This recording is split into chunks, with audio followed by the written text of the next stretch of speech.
स्वामी तुलसीदास जी महाराज जलचार थलचार नभचार नाना जी जल चेतन जीव जहाना मति कीर्ति गति भूति भलाई जब जही जतन जहाँ जेही पाई सो जानब सत्संग प्रभाऊ ले कहूँ वेद न आन उपाऊ।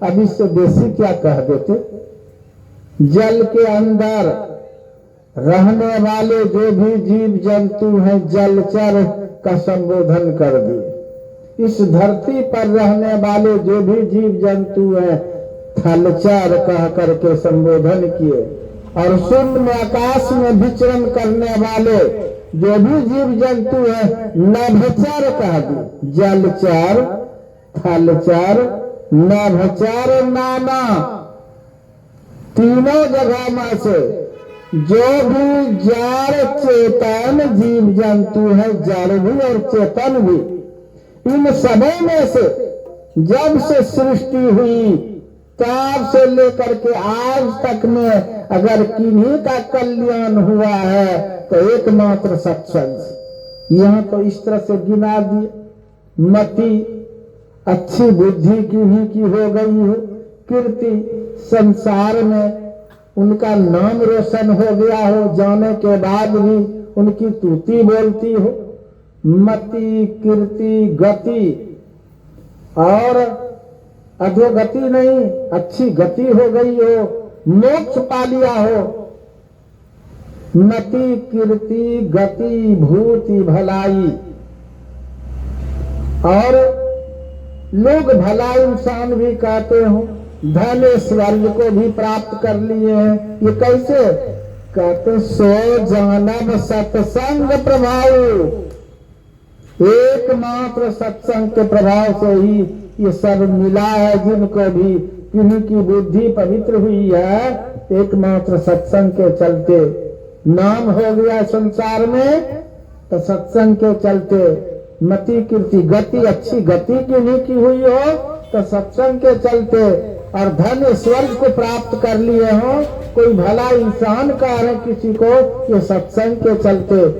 कहते दूसरा कोई उपाय नहीं है वेद में और इस लोक में, लोक मतलब संसार में, इस संसार में कोई पूजा पाठ कोई अनुष्ठान नहीं है जो आपको ये सब मिल सकता है, एकमात्र सत्संग ही है। और वेद हम लोगों का मूल ग्रंथ है जिस पर वैदिक लोगों का धर्म टिका है। जो कहते हम लोग वैदिक है, और वैदिक लोगों का हर अनुष्ठान वेद के अनुसार होता है। तब चार वेद हैं, चारों वेद में पाने का दूसरा उपाय नहीं है, इस संसार में भी नहीं है, और वेद में भी पाने का दूसरा कोई पूजा पाठ अनुष्ठान को बताए हैं सो बात नहीं। एकमात्र सत्संग के चलते ये बालकुंड की पंक्ति है, चाहे आप ब्राह्मण हैं, क्षत्रिय हैं, वैश्य हैं, शूद्र हैं, नर नारी बूढ़े बच्चे जवान कोई भी है, सत्संगी है अथवा सत्संगी नहीं है। अगर रामचरितमानस मानते हैं तो बालकांड पढ़ के देख लीजिए, तब हमसे बात कीजिए। तो ये सत्संग की महिमा बालकांड में। और गोस्वामी तुलसीदास जी महाराज कहते हैं कि जो सत्संग इतना पावरफुल है, इसी सत्संग से सबका उद्धार होता है, कल्याण होता है, जीव जड़ और चेतन सबका। तो ये आसानी से सबको कैसे मिलेगा? तब कहते जिनके पर भगवान कृपा करते, बिनु सत्संग विवेक न होई, राम कृपा बिनु सुलभ न सोई। ये सत्संग सबको सुलभ नहीं हो सकता है। गांव समाज में बहुत लोग मरते हैं, ये मरणशील संसार है, एक एक करके तो सबको मरना पड़ता ही है। लेकिन क्या सबके नाम से सत्संग हो जाता है? बेसी पैसा रहने पर नाच गान हो जाता है, कौन कौन नाच कौआ हकनी और कौन कौन नाच निकला। बेसी पैसा रहने पर नाच हो सकता है, सत्संग नहीं। भगवान कृपा करेंगे तब सत्संग हो सकता है, किसी के गुजरने के बाद भी। और जीवित लोगों को भी सत्संग मिले। भगवान जब तक कृपा नहीं करेंगे ये सत्संग मिल नहीं सकता है। यहाँ भी हमको पता चला कि कुछ लोगों को सुगबुगी हो गया था। सुगबुगी समझते हैं ना, नाच करवाने का सुगबुगी। लेकिन इनका जो ये पुण्य का जो प्रभाव था भूदेव बाबू का, वो पुण्य नाच नहीं होना दिया। पुण्य पुंज बिनु मिलही न संता, सत संगति संस्कृति कर अंता। जन्म जन्म का जब पुण्य जमा होता है तब ये सत्संग होता है। इतना आसान नहीं है कि सबके मरने पर सत्संग हो जाएगा, संभव ही नहीं। आप उत्तरकांड पढ़ के देख सकते। सतसंगति दुर्लभ संसारा, निमिष दंड भरी एक बारा। इस संसार में ये सत्संग मिलना कठिन है, दुर्लभ है। अगर किन्हीं को निमिष मात्र थोड़ा देर का सत्संग मिल जाए तो उनका जीवन बदल जाएगा, उनका परम कल्याण हो जाएगा। ये उत्तरकांड पढ़ सकते हैं।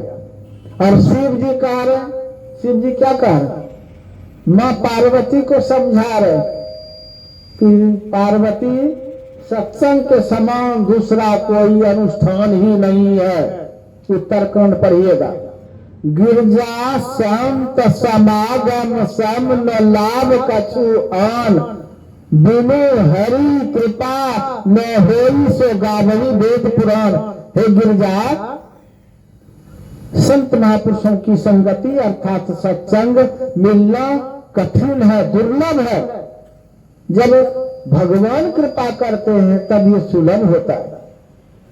आप समझ सकते, शिव जी कह रहे हैं और भगवान राम क्या कह रहे हैं, बड़े भाग पाइया सतसंगा, बिनु प्रयास होया भव भंगा। उत्तरकांड पढ़े, ये भगवान राम कह रहे कि बड़भागी लोगों को सत्संग मिलता है, सुलभ होता है।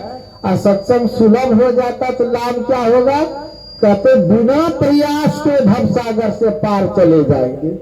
लोग बहुत प्रयास करने में लगे हुए हैं ना, याग तीर्थ व्रत उपवास स्नान तपस्या विविध प्रकार का पूजा पाठ, सोमवारी व्रत, मंगलवारी गुरुवारी शुक्रवारी शनिवारी रविवारी एकादशी, कितने सारे अनुष्ठान है, नवरात्रि शिवरात्रि सब, चोरचंदा तीज जितिया बड़का पर्व, ये सब प्रयास है। भगवान राम कह रहे हैं कि बड़भागी वो है जो सत्संग अपना लिए हैं, इनको लाभ क्या होगा, तो कहते बिना प्रयास का, वो सब प्रयास नहीं करना पड़ेगा, भूख से सुख सुख के मरना नहीं पड़ेगा, बिना प्रयास के भवसागर से पार चले जाएंगे। ये प्रभु राम का। आप किनको नहीं मानिएगा, शिव जी को कि भगवान राम को कि भगवान कृष्ण को कि वेद उपनिषद गीता रामायण को, किनको कहिएगा, हम नहीं मानते। सो मेरे कहने का भाव था, हर ग्रंथ में सत्संग सर्वोपरि है। यहाँ तक वर्णन है पुराण सब में, लंबी लंबी कथा सब है, 18 पुराण है ना, ये पुराण तो कथाओं का मेल ही है। तो लंबी लंबी सब कथा सब है। राजा अज का नाम आप लोग सुने होंगे। उनके मरने के बाद सत्संग नहीं हुआ, बाकी तो सब कुछ हुआ।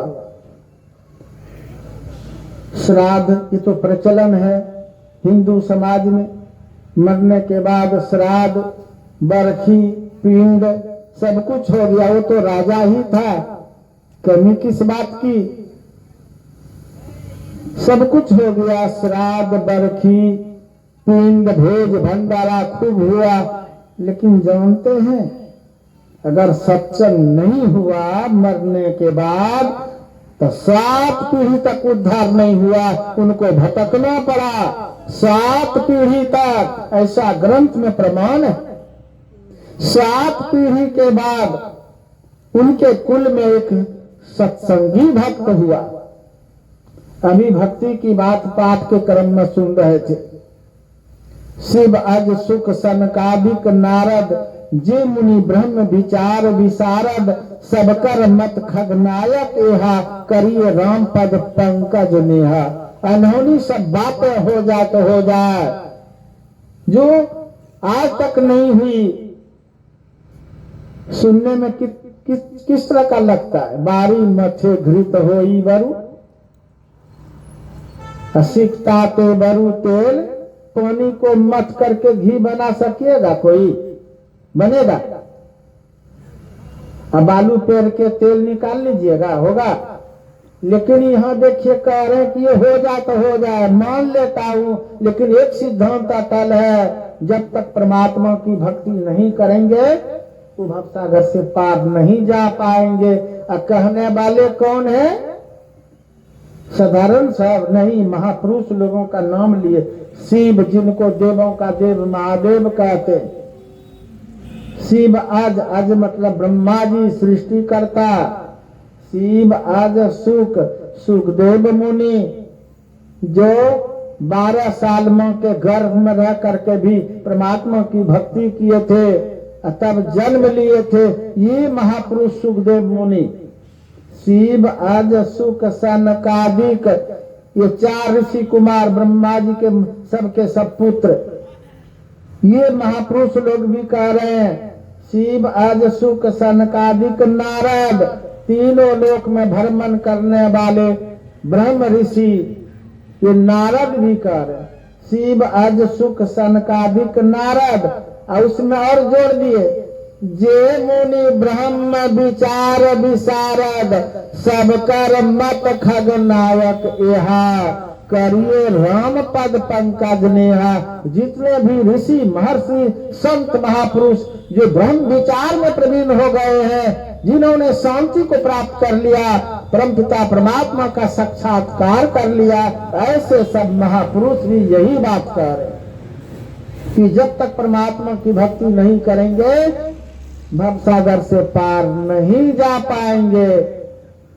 अब बात आ गई भक्ति पर कि भक्ति के बगैर सुख नहीं है।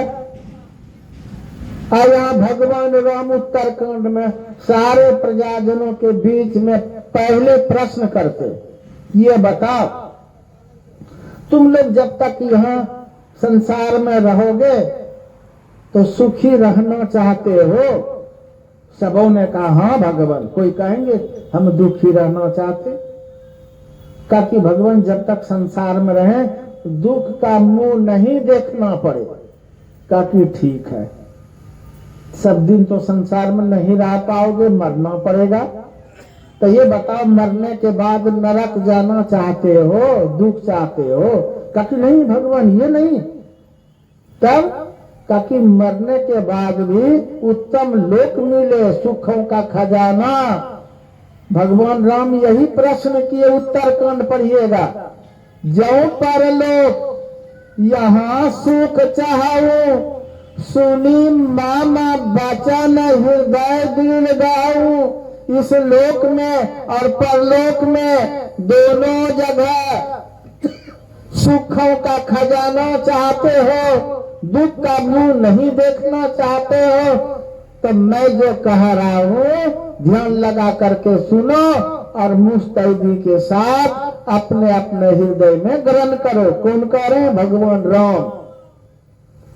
और दोनों जगह सुखों का खजाना हाथ लग जाए मनुष्य को, इसके लिए भगवान राम क्या बता रहे हैं? कहते इसके लिए एकमात्र भक्ति है, और भक्ति सब कर सकते हैं। भक्ति स्वतंत्र सकल सुख खानी,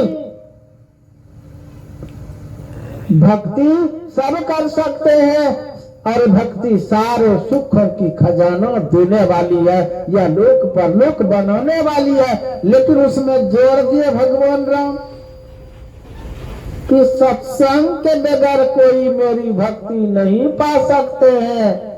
भक्ति स्वतंत्र सकल सुख खानी, बिनु सत्संग न पावहि प्राणी। डंके में चोट बजा करके भगवान राम कह रहे हैं कि सत्संग के बगैर भक्ति होती ही नहीं। जो माँ बहने सत्संग को ठुकरा करके खूब शिव चर्चा में मन लगाए हुए, उनका क्या हाल होगा? वो तो शिव जी के भी विरोधी हैं। भलो कहते हैं हम शिव जी के भक्त हैं। शिव जी माँ पार्वती को कह रहे सत्संग के समान दूसरा कोई अनुष्ठान नहीं है, और ये सत्संग भगवान कृपा करते तब सुलभ होता है। अब भगवान राम कह रहे कि सत्संग के बगैर मेरी भक्ति ही नहीं, भक्ति होती ही नहीं। तो जो सत्संग नहीं कर रहे हैं, सत्संग में नहीं जुड़े हैं, क्या उनके जीवन में भक्ति हो रही है? खूब मंदिर मंदिर जाके खाक छान रहे हैं, घंटी बजा रहे हैं, कान मचोड़ रहे हैं, अगरबत्ती दिखा रहे हैं, बैठ उठ कर रहे हैं, अब भूख से सुख सुख करके खूब मर रहे हैं, और सत्संग को निगलेक्ट कर दिए हैं, साइड कर दिए हैं। आपके जीवन में भक्ति नहीं हो रही है, ये ग्रंथ में यही प्रमाण है। सो माँ बने भाई बंधु, भागशाली हैं जो सत्संग अपना लिए। ऐसे महान संत के चरणों में अपने आप को समर्पण किए हैं, अजुक्ति जान करके बाहरी सत्संग और आंतरिक सत्संग दोनों कर रहे हैं। भागशाली हैं। यह लोक और परलोक दोनों बन जाएगा जब भगवान करे। तो बातें क्या है? कितने लोगों का देखिए ध्यान कहाँ है पता नहीं। ध्यान से सुनिएगा तब ना बात समझ में आएगी। अभी तो हम थोड़ा सा भूमिका में ही है। मैं कह रहा था राजा अज के विषय में कि श्राद्ध हो गया, बरखी हो गया, पिंड दिया गया, भोज भंडारा सब हो गया, लेकिन उद्धार क्यों नहीं हुआ? इसका मूल कारण था कि सत्संग नहीं हुआ। 7 पीढ़ी के बाद उनके कुल में एक सत्संगी भक्त हुए जिनका नाम हुआ राजा जनक, और उनके गुरु थे अष्टावक्र, कौहल मुनि का बेटा, जिनके नाम से कहलगांव बना है वो कौहल मुनि, उनका बेटा अष्टावक्र राजा जनक के गुरु थे। और जब सत्संग करवा रहे थे राजा जनक, तो उसी सत्संग में वो 7 पीढ़ी के भटके हुए नारकी लोग, जो उस समय अजगर बना हुआ था, अजगर जोनी से वहां आया था। कथा तो बड़ी लंबी है, मात्र में संकेत कर रहा हूं। और जब सत्संग सुना तब अजगर जोनी से उद्धार हुआ, छुटकारा पाया, दिव्य रूप में आया, देवता के शरीर में आ गए, और बारंबार वो राजा आज सबको प्रणाम करने लग गए कि धन्य हो श्रोतागण, धन्य हो। सत्संग ठुकराने का मजा मैं चख करके आया हूँ, खूब दुख भोगा हूँ, खूब नरक भोगा हूँ। तुम लोग धन्य हो जो सत्संग से वास्ता रखते। साथ साथ राजा जनक का सर पकड़ के चूम लेते, कहते पुत्र तू धन्य हो। कैसे तू सत्संग का महत्व समझ लिया, जो अपने यहाँ सत्संग करा करके मेरा उद्धार करा दिया। राजा जनक को इस बात की पता ही नहीं। वो तो इसलिए सत्संग कराए थे कि राज वालों को ज्ञान होगा, परिवार वालों को ज्ञान होगा, भक्ति भजन करेंगे, सबका कल्याण होगा। इस हेतु से सत्संग का आयोजन करवाए थे। इसी क्रम में उनके पूर्वज 7 पीढ़ी के भटके हुए नारकी का उद्धार हो रहा है। कहते बेटा कैसे तू सत्संग का महत्व समझ लिया, जो आज सत्संग करा के मेरा उद्धार करा दिया, मैं कौन हूं बेटा।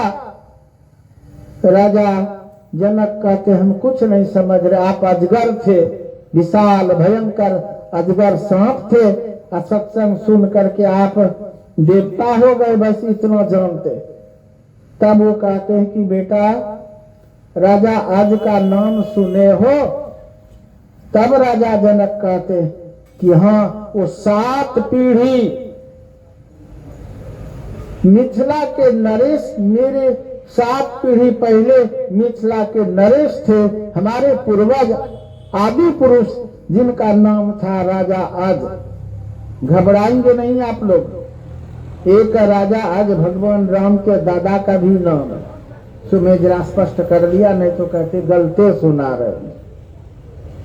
एक समय में एक के गांव में तो एक नाम का 2-4 आदमी मिल जाता है, एक के गांव में, एक के समय में देखिएगा एक नाम का 1-2 आदमी मिल जाएगा। ये तो 7 पीढ़ी आगे पीछे की बात है। ये जो कथा है ये राजा जनक के 7 पीढ़ी पहले उनके पूर्वज की कथा है। तो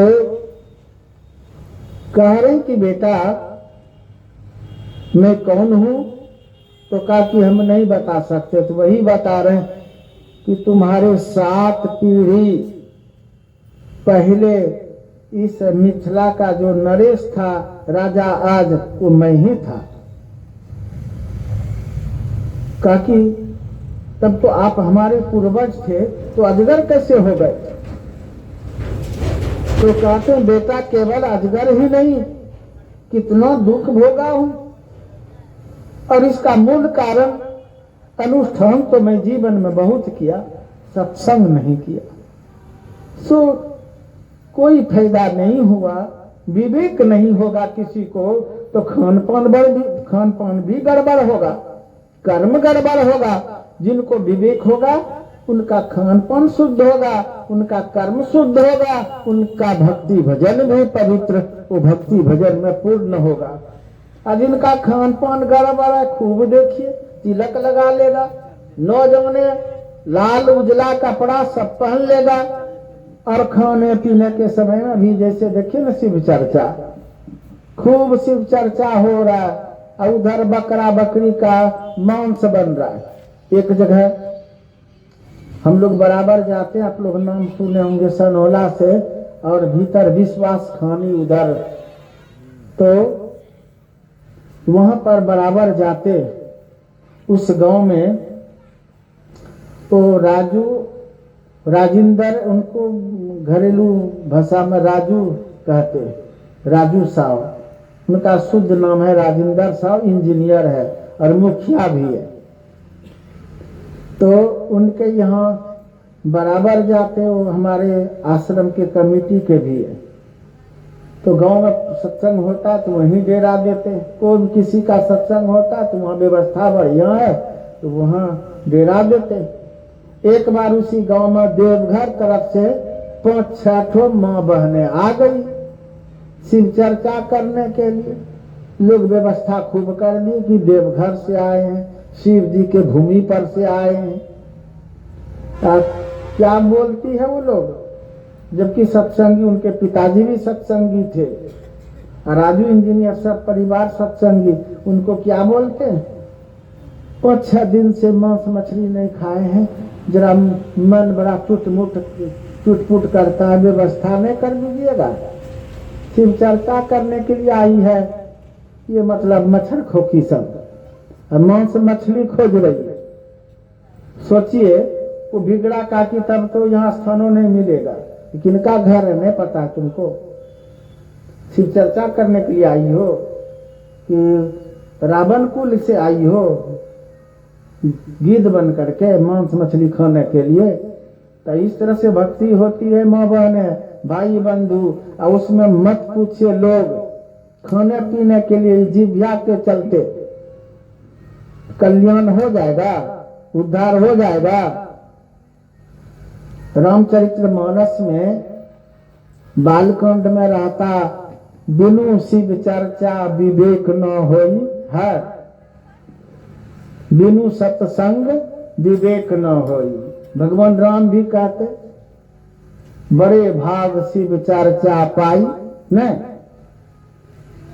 क्यों कहने बड़े भाग पाइए सत्संगा।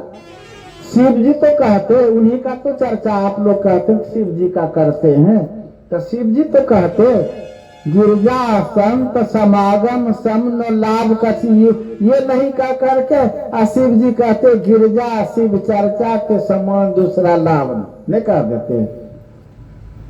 पढ़े लिखे लोग भी महामूर्ख बन बैठे हैं, क्या कहा, उनको कौन समझा सकेगा। ये माँ बहन है तो और बेसी होशियार बन गई। अभी शिव चर्चा कब से चला, पुराने लोगों से पूछिए तो, बुजुर्ग लोगों से 15-20 साल से कहिएगा। ये सत्संग सतयुग त्रेता द्वापर कलयुग चारों युग में ये सत्संग सर्वोपरि है। सतयुग में राजा हरिश्चंद्र सत्संगी थे, त्रेता युग में भगवान राम खानदान सहित सत्संगी थे, उनके ससुराल वाले भी राजा जनक भी, और द्वापर युग में भगवान कृष्ण सत्संगी थे, और कलयुग में तो इतने महापुरुष संत महापुरुष हुए तहलका मचा मचा के दिखा दिए। नानक बुद्ध सूर तुलसी कबीर मीराबाई साजोबाई जानाबाई करमती बाई सखूबाई सेबरी माई खूब तहलका मचाई। और ये सब लोगों को बात नहीं जचती है, तो मछली मांस खाने के लिए शिव चर्चा सूझा, सबका जीवन सत्यानाश कर देगा। खूब ये लोग उलट पुलट बना बना के गाती। हम लोगों को तो दुख होता है कि कहाँ चली जाएगी मैया लोग। एक जगह जानते हैं क्या गा रही थी, शिव जी तनी सा जींस ढीला करो। शिव जी जींस कब से पहनने लग गए, ये घोर कलयुग। देखिए शिव जी को भी जींस ये लोग पहना रही है। कुछ लोग तो कहिए रहे कि शिव जी गंजा पीते हर भांग, नहीं, ये तो कहते उनका बूटी है झूठे का, किसी ग्रंथ में वर्णन ही नहीं। शिव जी सत्संगी है, हर सत्संग में आते। शिव जी ध्यानी है, महापुरुष है, महायोगेश्वर है, हमेशा ध्यान में बैठे रहते, गंजा भांग पीते। तो पुरुष लोग गंजड़ी भंगेड़ी बना दिए हैं, अब माँ बहने जींस पहना दिए। कल्याण हो जाएगा, सोचिए। माँ बहने भाई बंधु सत्संग कीजिए, दूसरा कोई उपाय नहीं है। तो कथा को मैं आगे बढ़ाता हूँ। जब वो राजा आज देवता रूप में आ गए तो बता रहे हैं सत्संग के महत्व को कि सत्संग नहीं हुआ 7 पीढ़ी तक, जिसका रिजल्ट हमको भोगना पड़ा। 7 पीढ़ी से नरक भोग रहा। बेटा तू कैसे सत्संग का महत्व समझ लिया और अपने यहाँ सत्संग करा करके हमारा उद्धार करा दिया। उसी बीच में ग्रंथ में प्रमाण है, उसी बीच में भगवान के 2 पार्षद विमान लेकर के नीचे उतरे, जो 7 पीढ़ी से नरक भोग रहे थे माँ बहने भाई बंधु, और केवल सत्संग सुन लिया अजगर जोनी से, तो अजगर जोनी से तो छुटकारा पाया ही। भगवान के दूत विमान लेकर के नीचे उतरे और उस राजा अज को विमान पर बैठा कर भागवत धाम ले गए हैं। अगर ग्रंथ में नहीं होगा प्रमाण तो हमसे बात कीजिए, हम तो समेट करके कह दिए।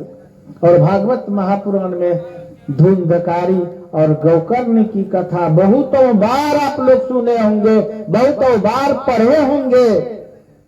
क्या हम ही लोग घुसा दिए हैं सब ग्रंथ में। धुंधकारी मर करके प्रेत हो गया था और सबको परेशान कर रहा था, लेकिन गांव वालों ने, गौकर्ण उनका भाई था धुंधकारी का, ये भी कथा बड़ी लंबी है, बहुत बार सुने, हम तो केवल ख्याल करा रहे, समय हमको बर्बाद नहीं करना, केवल ख्याल करा रहे, ठीक है। गौ वालों ने गोकर्ण से कहा कि श्राद्ध करवा दो, तो श्राद्ध करवा दी, फिर भी प्रेत जोनी से छुटकारा नहीं पाया, सबको लटकिए रहा। उसके बाद गौ वालों ने कहा कि बरखी करवा दो, बरखी भी करवा दी, फिर भी प्रेत जोनी से छुटकारा नहीं पाया। तब अंत में कहा कि गया जी ने विष्णु पद में जाके पिंड दे दो, पिंड देने से छुटकारा पा जाते।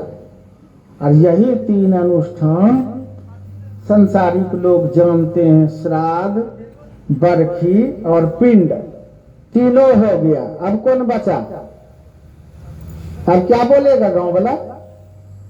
सबको परेशान करिए रहा। अंत में जब वो धुंधकारी गोकर्ण को भी परेशान करने के उसमें भी लटकना चाहा तो नहीं सट पाया उनके तेज से। क्यों?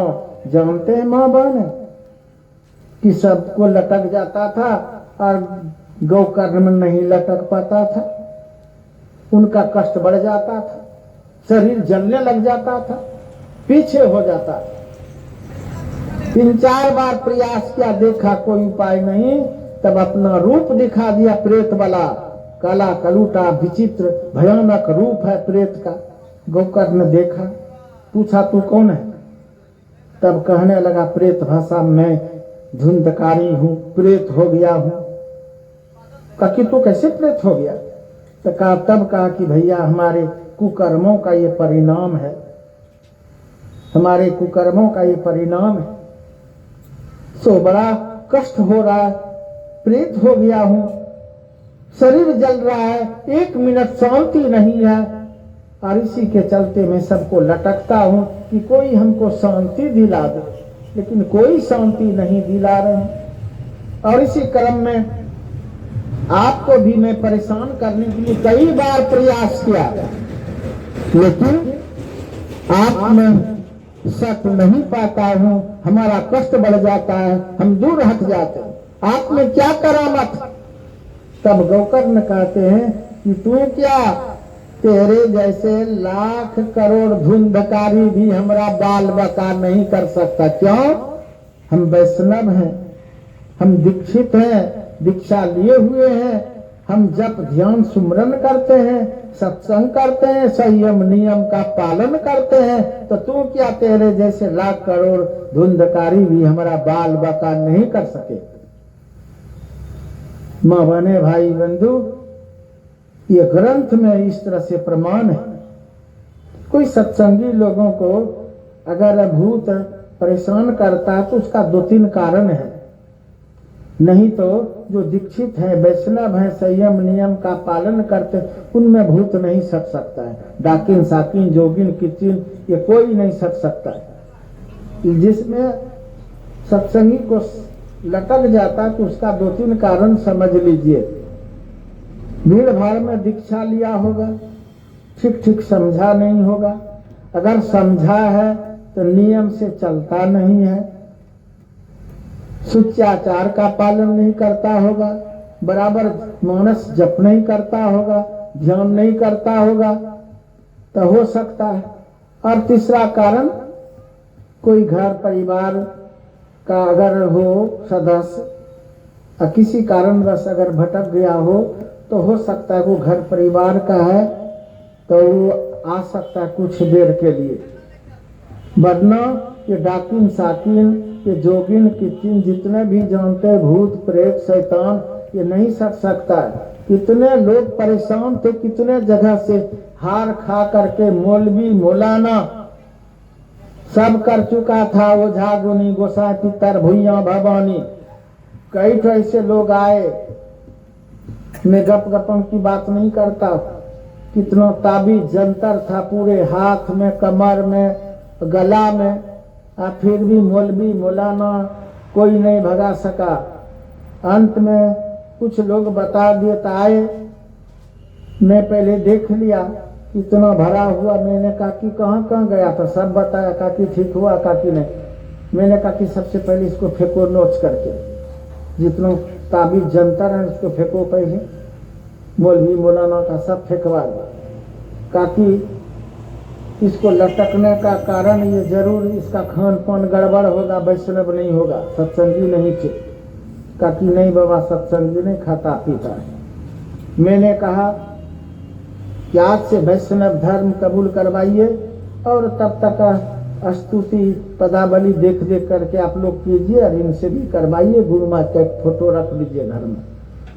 तो वही किया, सब फेंकवा दिए। 4 महीना से एक दिन भी भूत नहीं आया, जबकि रात भर सोने नहीं देता था। पूरा टोला वाला को परेशान कर दिया था, घर वालों को। 4 महीना में इतना जिद मचा दिया कि बाबा जब इतना लाभ है केवल वैष्णव धर्म कबूल करने में और गुरु मार्ग पर भरोसा करने में, स्तुति केवल देख देख के करते, 4 महीनों से भूत कहाँ भाग गया, तो दीक्षा दे दीजिए। सब लोग जिद मचा दिए। हमारे संत मत में नियम है कि 6 महीना के पहले दीक्षा नहीं दी जाती, लेकिन लाचारी रहने के चलते सब पूरा परेशान कर दिए, हम दीक्षा दिए। अब तो 10-12 साल हो गया और भूत का बाप भी नहीं सट पाया। वही व्यक्ति, पूरे परिवार के लोग सत्संगी हो गए। सबोर में, ये तो हम झारखंड महसपुर बस्ती है वहां की बात बताए। एक बार सबोर में आ गए, उसी तरह से पूरा ताबीज जंतर कहाँ कहाँ मौलवी मौलाना करके। तो कई तो इस तरह का घटना देखे जो वैष्णव हो जाते हैं। ऐसे महान संत पर विश्वास करके और संयम नियम का पालन करते हैं, दीक्षा लेकर के जप ध्यान करते, तो उनको भूत सटेगा क्या, भूत का बाप भी छोड़ के भाग जाता है। मैं कह रहा था कि कोई घर परिवार का अगर हो सदस्य, तो वो मतलब अपने परिवार पर आ सकता है, सत्संगी हो तो अपने परिवार पर आ सकता है अपना उद्धार कल्याण के लिए। एक घटना ये भी सुना देता हूँ। सबोर का एक घटना है और गप गपों की बात नहीं है, बहुत सत्संगी के बीच में ये घटना घटित हुई है। ठाकुर अनुकूल चंद्र की शिष्या थी, एक बूढ़ी माँ, लेकिन बगल में संत मत का सत्संग मंदिर बगले में, वो बूढ़ी माँ रोज आती थी। और जिनको संत मत का सत्संग सुनने के लिए मिलेगा, वो वैष्णव नहीं होगा तो कहाँ होगा। तो बुढ़िया भी वैष्णव हो गई और उनको सत्संग का आदत लग गया। अब बरसात रहे कि ठंड रहे कि गर्मी रहे, वो बूढ़ी नित्य आने लग गई। और कुछ दिन के बाद अब उनका गुरु जो बताया था, क्या बताया था नहीं बताया था, वो हम लोग क्या मतलब पूछते। कुछ दिन के बाद बूढ़ी तो वैष्णव हो गई थी, लेकिन उनकी पुत्र वधू बेटा पोता सब खाने पीने वाला राक्षस बुढ़िया को परेशान खूब किया। बुढ़िया कहती थी कि हम नमक भात खा लेंगे, थोड़ा सा परहेज से पहले निकाल दो। उनकी पुत्र वधू 1 नंबर की चुड़ैल, खाना है तो खाओ, एटमरी नहीं चलेगा। नमक भात बोल रही है कि हम वैष्णव धर्म को वो बचाना चाह रही थी, नमक भात खा लूंगी तो थोड़ा सा परहेज करके निकाल दो। और उसमें बोलती है चुड़ैल की खाना है तो खाओ, एटमरी नहीं चलेगा, नहीं तो जाओ आश्रम का रास्ता नापो। बूढ़ी जाकर के खूब रोती थी आश्रम। अब पूछे ना, हम लोग घर का प्रतिष्ठा बचाने में भी उसी तरह से नहीं बोलती थी। खूब एक दिन पूछे कितना रो रही बताओ, तो तब बताई थी। मैंने कहा बूढ़ी माँ आश्रम में खा ले। नहीं बाबा, आश्रम में लोग देता है कि खाता है। मैंने कहा कि माँ आश्रम में लोग ही देता है तो आश्रम चलता है, और आश्रम का शुद्ध भोजन खाने से उनका कल्याण भी होता है। खूब समझाए, तब वो बूढ़ी माँ उस दिन खाई। लेकिन पूरा परेशान रात दिन करते रहेंगे लोग तो कब तक जी पाएंगे। बूढ़ी मर गई। अब जैसे भी मरा उतना खोल के हम नहीं बोलेंगे, लेकिन मर करके प्रेत हो गई। और सत्संग जैसे तैसे हुआ था। सत्संगों में नियम न है कि सत्संगियों लोग सत्संगों करवाएगा और उधर भोज भंडा मार लहसुन प्याज दे के इतना बनवा लेगा, भोग क्या लगाएगा, खाक गुरु महाराज को भोजने को पवित्र कर देता है। और सब सत्संगी लोग आराम से खा लेते, रोज खाते हैं अपने घर में लहसुन प्याज, तो बात दूसरी है। अगर सत्संग हो तो उसमें लहसुन प्याज का नामो निशान नहीं होना चाहिए। तब ना आप वो खाली बोलते महाप्रसाद, माइकिंग से बुलवा देते महाप्रसाद ग्रहण करके जाइएगा। महाप्रसाद कैसे हो गया? गुरु महाराज को चढ़ाए ही नहीं, महाप्रसाद कैसे हो गया? कैसे चढ़ाइएगा? लहसुन प्याज भरमार कर देते तो ढंग से होता नहीं है। सत्संग ढंग से हो, पवित्र मन से हो, तो सत्संग में इतना पावर है कि लाभ ही लाभ। तो सत्संग जैसे तैसे बढ़िया से हुआ नहीं। जानते बूढ़ी माँ तब से भटक रही थी, आशा देख रही थी कोई सत्संग करवा दे ढंग से, लेकिन कौन करवाएगा? घर में रहेगा कोई तब ना। जानते हम लोग एक दिन सत्संग कर रहे थे आश्रम में ही, बहुत सारे लोग आए हुए थे और वही बूढ़ी माँ एक दूसरे सत्संगी बूढ़ी माँ पर आ गई और वही बेहोश होके गिर पड़ी। जब उसको होश में लाया गया हम मंच पर थे, तो क्या बोलती है? मैं फलना की माँ हूँ, प्रेत हो गया है, बड़ा कष्ट होता है, कहीं शांति नहीं।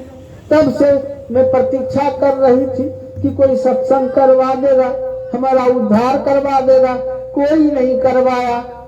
तो मैं सत्संग सुनने के लिए नहीं आश्रम में आ गई। बाबा से हमको मिला दो। सब लोग सुन रहे थे, उतने सारे लोग, हम बना के नहीं सुना रहे। और वो बूढ़ी जिस पर वो आई थी दूसरे टोला की, दूसरे जाति की बूढ़ी थी, और उस पर वो आ गई कि हम सत्संग सुनने के लिए यहाँ आए। तो सत्संग का उनको ये मतलब आशा था। देखिए जीवन भर जिसका जिस तरह का कर्म होता है वही मतलब अंत में वही ख्याल होता है। और सत्संग योग में भी है इस तरह का वर्णन, मरने के समय में जीव जिस तरह का भावना करता है मर के वही होता है। कि बूढ़ी माँ सत्संग की संत मत में जुड़ी थी, दूसरे मत में दीक्षा ठीक नहीं होगा उनका, तो किसी कारण बस तो मान लीजिए घर के चलते जैसे भी हो मर करके तो प्रेत हो गई थी। सत्संग नहीं हुआ, आशा देख रही थी और वही सत्संग में वो आ गई थी दूसरे बूढ़ी पर। कहते बाबा से मिलवा दीजिए, लंबे काल से वो सत्संग में आती थी। तो मैं सुन लिया का कि इस बूढ़ी माँ को हाथ पकड़ करके यहाँ ले आओ। जैसे निकट लाए झपट करके पैर पकड़ करके रोने लग गई, सट गई, क्योंकि सत्संग के चलते वो सट पाई। कहते बाबा बड़ा कष्ट हो रहा है, मैं प्रेत हो गई हूँ, बड़ा कष्ट हो रहा है, कोई सत्संग नहीं करा दिया। तब से मैं आशा देख रही थी, तब यहीं सत्संग सुनने के लिए आ गई। मैंने कहा बूढ़ी माँ तू विश्वास के साथ श्रद्धा प्रेम के साथ संत मत के सत्संग में तू आई हो, हमारे गुरुबाज महा ने जरूर तुम्हारा उद्धार होगा, बैठ करके सुनो। मैंने कहा कि इनको आगे में बैठा दीजिए। आगे में बैठा दिए, मनोयोग पूर्वक सत्संग सुना शुरू से अंत तक। आरती होने के बाद खड़ी होके कहते बाबा अब हमको सुख हो रहा है, तो अब हम जाएंगे बाबा। फिर प्रणाम करके गुरुमाँ को प्रणाम किए, हमको प्रणाम किए, सबको प्रणाम करके कहती कि मैं जा रही हूँ। अब तो हमको लगता है कि कितना वर्ष हो गया, 12-13 साल से ऊपरे हो गया है। बराबर वो आती थी घर परिवार में, तब से वो फिर दोबारा नहीं आई। तो कैसे कहेंगे कि सत्संग से लाभ नहीं होता है, जबकि दूसरे मत की थी। तब भी देखिए, इसलिए इस भागवत महापुराण में धुंधकारी के नाम से श्राद्ध हुआ, बरखी हुआ, पिंड भी दिया गया, लेकिन प्रेत जोनी से छुटकारा नहीं पाया है। बंधुओं पढ़ के देख लीजिएगा, हम लोग नहीं लिखे हैं जो कहिएगा कि आप लोग सत्संग की महिमा घुसा दिए। और कौन कौन ग्रंथ की बात कीजिएगा, रामायण हम ही लोग लिखे हैं, रामचरितमानस हम ही लोग लिखे हैं, वेद उपनिषद पुराण सब हम ही लोग लिख दिए हैं। महाभारत में सत्संग की महिमा है, किधर से सुना दे। और जानते हैं जब सत्संग सुनाया गया तो लोग बोलते हैं भागवत कथा सुनाया गया। तो भागवत कथा और सत्संग को अलग है सो बात। आजकल लोग नाच बना दिया, ताम झाम इतना घुसा दिया है कि मत पूछिए। कलसा ढोलबा आज भगवान कृष्ण का माँ बहनों को तो मत पूछिए, बिना चपले का कहाँ से कहाँ पूरा इलाका घूम लेगी। वो कलसा ढोने में माहिर, सत्संग ध्यान करने में माहिर नहीं। जबकि भगवान कृष्ण, आप शिव जी को देखिए फोटो ध्यान कर रहे हैं, हनुमान जी का फोटो देखिए ध्यान कर रहे हैं, भगवान कृष्ण का फोटो ध्यान वाला देखिए। भगवान राम उपदेश कर रहे हैं, साधन धाम मोक्ष कर द्वारा पाई न जही पर लोक समारा। और भगवान कृष्ण खुद बच्चे में गुरु धारण किए। भागवत महापुराण में वर्णन है कि ब्रह्म मुहूर्त में जग जाते हैं और भगवान कृष्ण ध्यान करते हैं। तो ये सब मूर्खा लोग नहीं बताते हैं। आज भगवान कृष्ण का जन्म हुआ, आज रुक्मणी का जन्म, तो राधा का जन्म, छठी मनाओ, ये खर्च करो, ये त्याग करो, शादी होगी। भगवान कृष्ण का बाप कौन बनेगा, रुक्मणी का बाप कौन बनेगा। अब भगवान कृष्ण का बाप बने तो पुत्र वधू को गाना जेवर चढ़ाओ, साया साड़ी मूर्खा सब चुल्लू भर पानी डूब के मर जाना चाहिए। तबे ने कठो चेली ले लेकर के तो दो ठो साथ में रखता है। चेली वाला सब हो गया, भागवत करने वाला को सबको चेली आप पाइएगा। कान खोल के सुन लीजिए और लिख लीजिए। अगर भागवत करने वाला को सत्संग छोड़ छोड़ करके भागवत पर उतर आया है, वो ढोंगी सबको चेली पाइएगा। न प्रमाण मिलेगा तब हमसे बात कीजिएगा, जहां से आप लीजिए। बात है कि गुरु महाराज के लेख को छोड़ के चल रहे। ध्यान भजन की बात बताना चाहिए, कलसा ढोलवाता है, नौजवान समझी मिलवाता है, साया साड़ी क्या करेगा मूर्खा सब। वो साया साड़ी ले लेकर के गाना जेवर। अब वो भगवान कृष्ण का बाप बने, कोई रुक्मणी का बाप समझी मिलिए न। ये सब लीला करता है, यही भागवत महापुराण का ज्ञान है।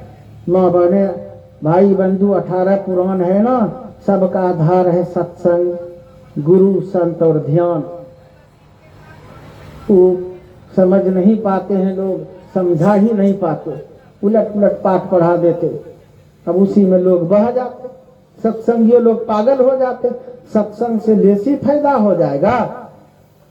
सुनिए, यहाँ संत मत का जो आदि पुरुष हैं तुलसी साहब भागवत बांचते थे। और हम लोगों का दादा गुरु बाबा देवी साहब भागवत बांचते थे। ये महान संत, इन पर भी विश्वास नहीं हुआ।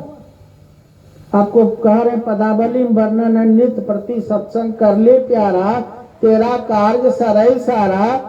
तो सत्संगी लोग क्यों पागल हो रहे? किसी के बहकाने पर नवसिखिया सबके पीछे। महापुरुष को देखिए, सारा जीवन हमारे गुरु महाराज सत्संग का प्रचार किए हैं और इनके एक पर एक अग्रगण्य शिष्य हुए। महर्षि शमसेवी जी महाराज, महर्षि साई स्वामी जी महाराज जीवन भर सत्संग का प्रचार किए। और भुजंगी बाबा का नाम सुने होंगे, दल बहादुर बाबा का नाम सुने होंगे। इतने महापुरुष लोग भागवत बांच रहे थे क्या? कहाँ है आप लोग, किस दुनिया में? इसलिए कोई आपको पाठ पढ़ावे कि भागवत कराओ भागवत, वो ढोंगी पाखंडी का कभी बात मत रखिए। गुरु महाराज के लिप पर चलिए, उलट पुलट सबसे कर्म करवा रहे। तो यहाँ कहने का भाव था कि अगर वास्तविक रूप में आएंगे तो यही सत्संग भगवान का असली कथा है। सत्य और संग, सत्य कौन है? एकमात्र परमात्मा, उनका संग, यही कथा प्रसंग के माध्यम से जिससे आपको ज्ञान हो। और इस सत्संग में लाभ बहुत है, तुरंत मिलावे गुरु से। कबीर साहब कहते हैं जब गुरु से आप जुड़ गए, दीक्षा ले लिए, तब आंतरिक सत्संग ध्यान अब कीजिए। इस ध्यान से कल्याण होगा, न कि बाहर बाहर भटकने से। बाहर क्रोटी उपाय करी अभी अंतर ग्रंथि न छूटे, माधव मोह फांस क्यों टूटे। ये गोस्वामी तुलसीदास जी महाराज कह रहे हैं। हमारे गुरु महाराज, निज तन में खोज सज्जन, बाहर न खोजना कि बाहरे में खोजना। कह रहे हैं ना आपको, निज तन में खोज सज्जन, बाहर न खोजना, अपने ही घट में हरि है अपने में खोजना। तो कलसा ढो रहे हैं कहाँ? क्यों कलसा ढो रहे हैं? माँ बहने सत्संगी लोग क्यों पागल हैं? गुरु महाराज के आदेश का उल्लंघन क्यों कर रहे हैं? इसलिए संभलिए, होश माइए, सबको बरगला देगा।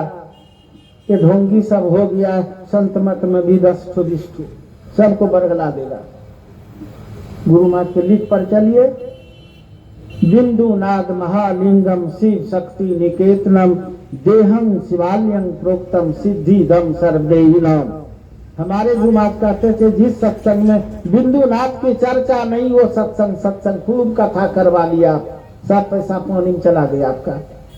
इसलिए माँ बने भाई बंधु, ये सत्संग का बराबरी कोई किसी अनुष्ठान से नहीं कर सकते। यही सत्संग असली भगवान का कथा है। यही सत्संग सत्यनारायण भगवान का कथा। सत्यनारायण, सत्य एकमात्र परमात्मा है। नारायण मतलब मालिक। कौन नारायण? जो वास्तव में सत्यनारायण, लोग जिनको तिनको भगवान मान लेते। तो यहाँ कह रहे हैं सत्यनारायण, जिसमें परिवर्तन नहीं होगा। ऐसे भगवान की कथा, सत्यनारायण भगवान का कथा है। लोग पंडित जी सब मांस मछली खा करके बोलते तो है सत्यनारायण भगवान का कथा, लीलावती कलावती का कथा सुना दिए, संग फूक दिए, हो गया। और वहां पंडित जी से पूछते सिंहासन पर क्या रखते, तो कहेगा भगवान सत्यनारायण भगवान ने शालिग्राम। अब उसी पर चिंतन कीजिए। उस सत्यनारायण भगवान में आंख है, कान है, नाक है, मुख है, हाथ पांव है। सोचिए जरा सा, ये तो बिंदु का नकल रूप है। असली जो गुरु से जुक्ति जान करके ध्यान करते, दोनों दृष्टि की धारों को एक कर लेते, बिंदु उदय होता, ये असली सत्यनारायण भगवान का प्रारूप है। इसी का नकल रूप वो शालिग्राम है।